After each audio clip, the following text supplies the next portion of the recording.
Hi, I'm Julie. Welcome back to Vinyasa Writing. This is number 7, Keep Up Your Pace. You're at a good point in your story. You know your characters. You're good and warmed up. You've pulled off a mid-story plot twist. Now is not the time to run out of steam. Your story is still on an upward climb. You need to keep up your pace. But first you have to know what it is. Call this your energetic check-in.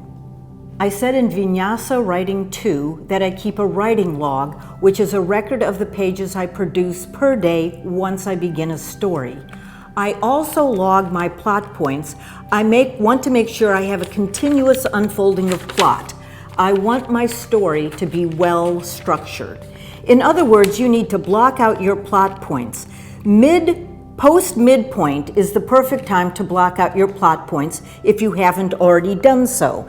So here's how I've gone through the plot structure of By Me Love. That's the first book in the Shapeshifter series. You'll see that I was very excited that I have written, and I had intended an 80,000 word story. That was kind of the size of my canvas. So I was very concerned, where am I at the 40,000 mark? And I wrote it really big. And then I went back just the other day to check out what I was doing in chapter 17. And indeed, it is a police procedural crossed by a werewolf romance.